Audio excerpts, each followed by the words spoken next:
আসসালামু আলাইকুম রহমতুল্লাহি অবরকাতুহু। সম্মানিত দর্শক, আপনারা যারা বাংলাদেশের রাজনীতি নিয়ে খোঁজখবর রাখেন, তারা সবাই জানেন যে এই যে ২০২৫ সনের জুলাই এবং আগস্ট মাস, এই সময়ের মধ্যে বিশেষ করে আগস্ট মাসের ৫ তারিখের আগে জুলাই চার্টার ঘোষণা করা হবে এবং এটা নিয়ে যারা আন্দোলনকারী তারা রীতিমতো একটা জীবন মরণ সমস্যার মধ্যে রয়েছেন। একদিকে এই জুলাই চার্টার যেন ঘোষণা করা না হয়, এজন্য সরকারের বিভিন্ন যে পক্ষ রয়েছে এবং রাষ্ট্রযন্ত্রের বিভিন্ন সংগঠন রয়েছে তারা এবং বাংলাদেশে যে ক্ষমতার বলয় রয়েছে সেই বলয় তারা চাচ্ছে যে এই জুলাই সনদটি না হোক। তারা চাচ্ছে যে এই মুহূর্তে যেভাবে সরকার চলছে, জোড়াতালি সরকার, এবং এই জোড়াতালি সরকারের ভয় রয়েছে, আতঙ্ক রয়েছে।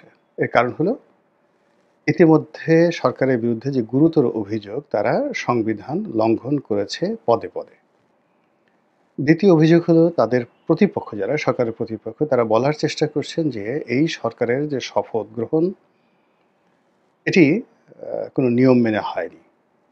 এই সরকারের বৈধতা, আইনগত ভিত্তি ইত্যাদি নিয়ে নানা রকম প্রশ্ন রয়েছে এবং এই সরকারের যে শক্তিমত্তা, সেই শক্তিমত্তা নিয়ে নানা রকম প্রশ্ন রয়েছে। কেউ সেনাপ্রধানের সঙ্গে ডক্টর মোহাম্মদ ইউনূসের দূরত্ব, ক্যান্টনমেন্টের সঙ্গে যমুনার দূরত্ব, আবার ডক্টর মোহাম্মদ ইউনূস এবং তার যে সরকারি অফিসের সঙ্গে রাষ্ট্রপতির দূরত্ব, রাষ্ট্রপতিকে নিয়ে ত্রিমুখী কথাবার্তা, যে তিনি এখনও ভারতের হয়ে কাজ করছেন, আওয়ামী লীগের বিশ্বাসভাজন আস্থাভাজন হিসেবে তিনি সেখানে বসে আছেন এবং আওয়ামী লীগের পক্ষে যে কোনো সময় রাষ্ট্রপতির পদ পদবি ব্যবহার করে তিনি যে কোনো অঘটন ঘটাতে পারেন, এই ভয় সরকারের যারা লোকজন তাদেরকে তাড়া করছে। দ্বিতীয়ত, তিনি অর্থাৎ রাষ্ট্রপতি, তার সঙ্গে বিএনপির একটা ভালো সম্পর্ক আছে এবং বিএনপিকে এম্পাওয়ার্ড করার জন্য, বিকল্প শক্তি হিসেবে বিএনপিকে সাপোর্ট দেওয়ার জন্য যদি কখনো ক্যান্টনমেন্টের দরকার হয়, প্রশাসনের দরকার হয় বা অন্য কোনো বিষয়ে দরকার হয়, সেখানে রাষ্ট্রপতি অল অন এ সাডেন বিএনপির রাজনৈতিক ক্ষমতার সঙ্গে একত্র হয়ে যদি হুঙ্কার ছাড়েন, তাহলে আমাদের এই সমাজে অনেকেরই অনেক ভিত্তি নেই। রাষ্ট্রপতির দেখা গেল যে সাংবিধানিকভাবে তেমন কিছু করার ক্ষমতা নেই, কিন্তু যেহেতু পদটি ওই পর্যায়ে আছে, তিনি তার যে স্বপ্রণোদিত ক্ষমতা, ইনহ্যারেন্ট পাওয়ার যেটাকে বলা হয়, তো সেই ইনহ্যারেন্ট পাওয়ার দিয়ে তিনি অনেক কিছু যদি করতে চান এবং তার প্রতি যদি বিএনপির সাপোর্ট থাকে, তার ডক্টর মোহাম্মদ ইউনূস এবং বিপ্লবীদের জন্য মারাত্মক বিপদ এবং বিপর্যয় তৈরি করে ফেলবে। তৃতীয়ত, সেনাবাহিনী। আমাদের দেশে সেনাবাহিনীর ক্ষমতা গ্রহণ নতুন কোনো বিষয় নয়। সেনাবাহিনীর যে প্রভাব সেটাও পুরনো এবং সব কিছুর ঊর্ধ্বে আমাদের দেশে যে মনোভাব, শক্তের ভক্ত নরমের জম। অর্থাৎ আমাদের লোকজন সাধারণত লাঠি, গুলি, টিয়ার গ্যাস একটা সার্টেন লিমিট পর্যন্ত এগুলো মোকাবেলা করতে পারে, কিন্তু লং টার্মে নয়। ফলে যে আফগান জাতি, যারা বছরের পর বছর, যুগের পর যুগ, যে অ্যারাবিয়ান পেনিনসুলারের যে সকল জাতি, সেটা সিরিয়া বলেন, লিবিয়া, কুয়েত, তারপরে সৌদি আরাবিয়া, এদের রক্তের মধ্যে ইরান, মানে শত শত বছর ঘৃণা করার, লড়াই করার, ভালোবাসার একটা ধারাবাহিকতা রয়েছে তাদের রক্তে। কিন্তু আমরা খুব সহজে ভালোবাসি, খুব সহজে ঘৃণা করি, খুব সহজে কেঁদে ফেলি, খুব সহজে আবেগপ্রবণ হয়ে পড়ি, আবার খুব সহজে দৌড় মারি। একদম এমন দৌড় যে ভয় যদি একবার পাই, শরীরে যতক্ষণ শক্তি আছে ততক্ষণ পর্যন্ত আমরা দৌড়াতে থাকবো। তারপরে যখন শক্তি ক্ষয় হয়ে যাবে, তখন পিছনের দিকে ফিরে দেখার চেষ্টা করবো কেন দৌড়ালাম। এই হলো আমাদের ক্যারেক্টারিস্টিক্স। এটা ৫,০০০ বছর আগে যেমন ছিল এখন তেমন আছে। ফলে সেই দিক থেকে সেনাবাহিনীর হাতে যে ক্ষমতা রয়েছে, অস্ত্র রয়েছে, সেগুলোকে ভয় না পাওয়ার কোনো কারণ নেই। সেই ভয় সরকারও পাচ্ছে, সবাই পাচ্ছে। এবং এখানে সেনাবাহিনীর যে কর্মকাণ্ড গত ১০ মাসে খুবই যাকে বলা হয় রহস্যজনক। আপনি তাদেরকে সরাসরি দায়ী করতে পারবেন না গত ১০ মাসে, আবার তাদেরকে ধন্যবাদও দিতে পারবেন না। তাদেরকে বকাও দিতে পারবেন না, প্রশংসাও করতে পারবেন না। বেহেশত এবং দোজখের মাঝামাঝি তারা এমন একটা অবস্থানে আছেন যে তারা যা চাচ্ছেন এ যাবৎকালে সবই হচ্ছে, কিন্তু কোনোটার দায়-দায়িত্ব তাদের নেই। দায়-দায়িত্ব কার? বিএনপির, চাঁদাবাজি করে। দায়-দায়িত্ব কার? চরমোনাইর, সে বিএনপিকে গালাগালি করে। দায়-দায়িত্ব কার? জামাতের, সে সরকারকে সহযোগিতা করে। দায়-দায়িত্ব কার? এনসিপির, তারা নতুন একটা রাজনীতি করার চেষ্টা করছে। দায়-দায়িত্ব কার? ডক্টর মোহাম্মদ ইউনূসের, তিনি রাষ্ট্র পরিচালনা করছেন। সেনাবাহিনী এখানে সাত ধোয়া তেঁতুলের বিচি, এরকম একটা অবস্থায় রয়ে গেছে। তো এরকম এখন যে অবস্থা, এই অবস্থা তো এমনি এমনি হয়নি। সেখানে যারা আছেন সেনার সদরে, তারপরে ডিজিএফআইতে, এরপরে সেনা গোয়েন্দা সংস্থা তাদের যে আলাদা রয়েছে ৩ বাহিনীতে, তারা এই যে তাদের যে অবস্থানটা ১১ মাস ধরে ধরে রেখেছেন, এখানে বুদ্ধি আছে, পরামর্শ আছে, কৌশল আছে এবং পরিকল্পনা রয়েছে। তো এই যে একটা হ্যাফহ্যাজার্ড অবস্থা আমি যা বললাম, সেখানে সরাসরি দুটো পক্ষ একেবারে ডাইরেক্ট।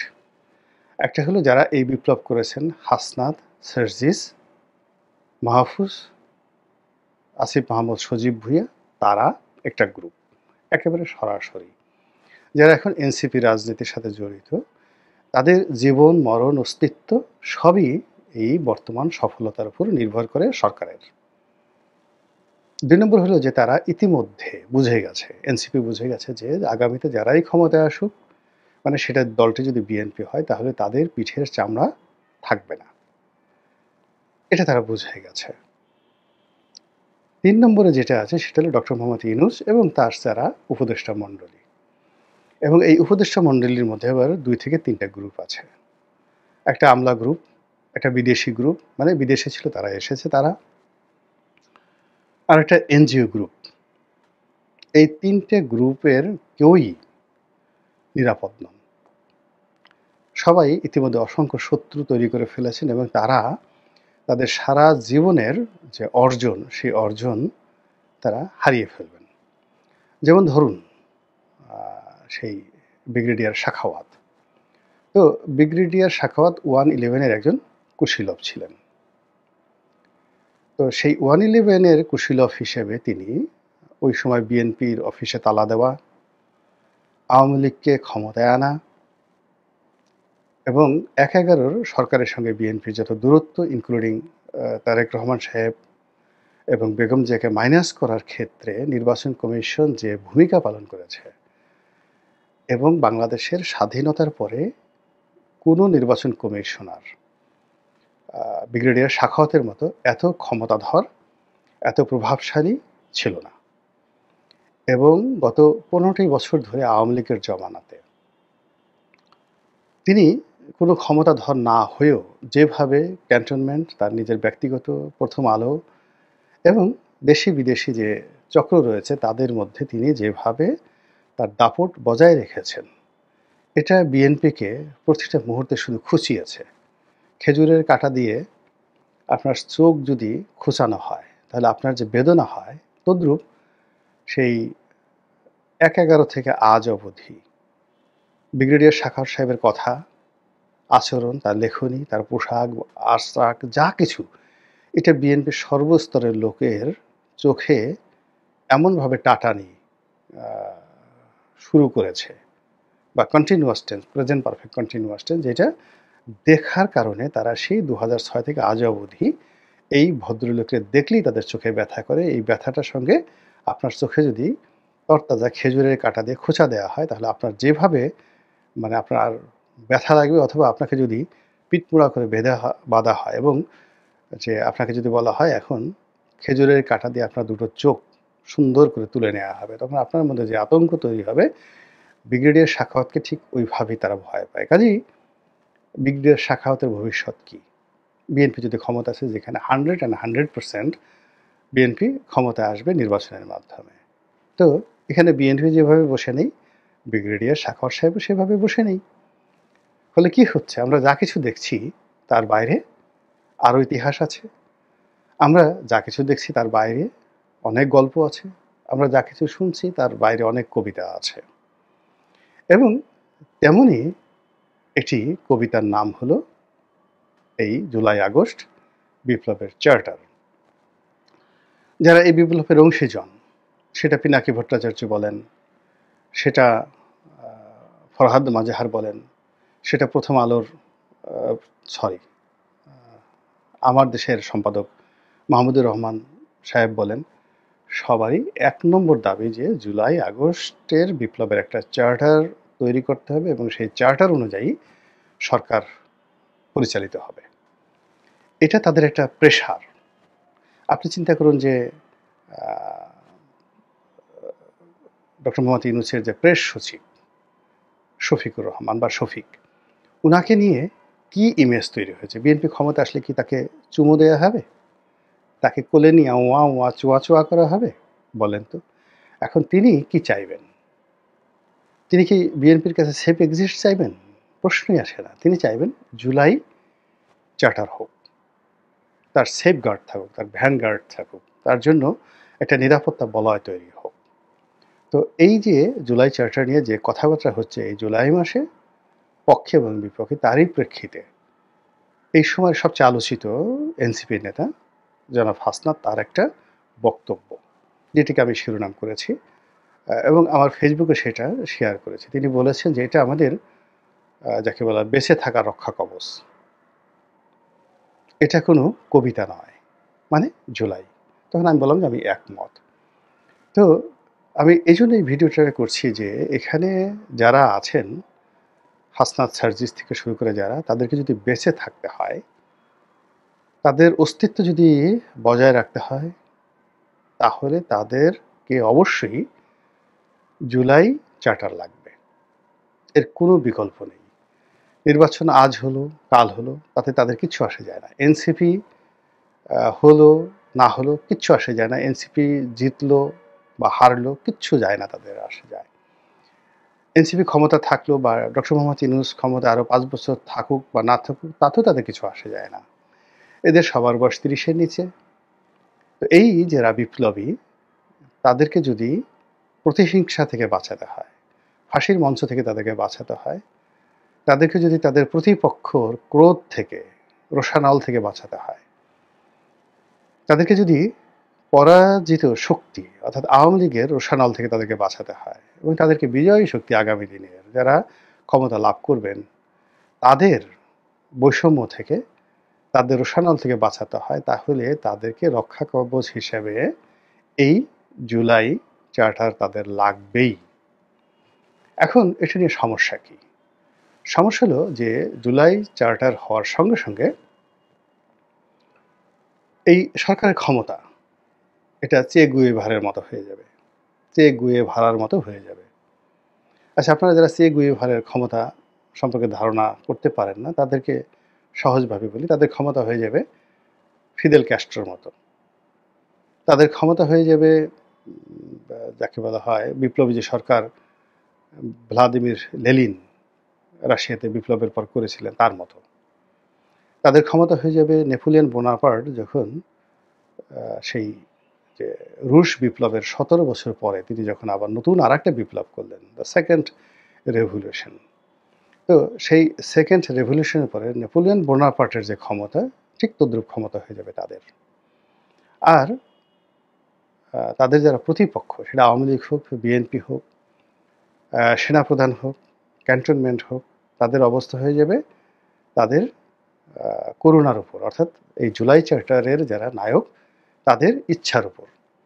তারা যাকে ইচ্ছা তাকে পদচ্যুত করতে পারবেন, যাকে ইচ্ছা তাকে বের করে দিতে পারবেন, যা ইচ্ছা তাই। মানে একটা বিপ্লবী সরকার, এর কোনো নিয়ম থাকে না। মার্শাল ল সরকারের তো একটা ল থাকে, মার্শাল ল সরকারের একটা ল থাকে। মানে ধরুন দেশে সামরিক আইন জারি হলো, তো সামরিক আইন জারি হলে এখানে শুধুমাত্র সাংবিধানিক যে অধিকারগুলো আছে সেগুলো থাকবে না, কিন্তু বিপিসি বাংলাদেশ পেনাল কোড থাকবে, ফৌজদারি কার্যবিধি থাকবে, সিআরপিসি থাকবে, তারপর সামরিক আইন যেটা মার্শাল ল, সেটা বিধিবদ্ধ কোড অফ কন্ডাক্ট সেটা থাকবে। আমাদের মুসলিম শরিয়া আইন থাকবে, হিন্দু আইন থাকবে, কাস্টম থাকবে। মানে কাস্টম বলতে প্রথা, যে প্রথাগুলো রয়েছে জুডিশিয়ারিতে সেই জিনিসগুলো থাকবে। কিন্তু বিপ্লবী সরকার যখন হবে তখন নো ল, নাথিং। বিপ্লবের অধিকর্তা যিনি, তার হুকুমই ল, তার ইচ্ছা, ডিজায়ার সেটাই ডিগ্রি। তিনি যেভাবে বলবেন সেভাবেই হবে, যেটা এই বাংলায় হয়নি।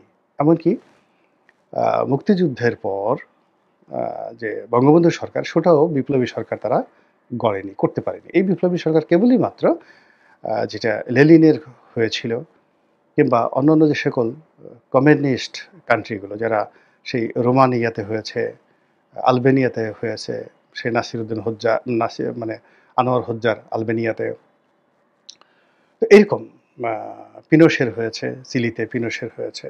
তো এরকম একটা বিপ্লবের পরে বাংলাদেশে যে একটা নতুন সরকার গঠন হবে, সেই সরকারে ডক্টর মোহাম্মদ ইউনূস তিনি প্রধানমন্ত্রী হবেন না রাষ্ট্রপতি হবেন, তার ক্ষমতার কাল কত, মেয়াদ কত, এগুলো নিয়ে এখন এই যে আমরা যে কথাবার্তা বলছি, এই কথাবার্তা বলার আগে আমাদের দাঁতগুলো যদি কেউ খুলে ফেলে, কেউ একটা উফ শব্দ করতে পারবে না।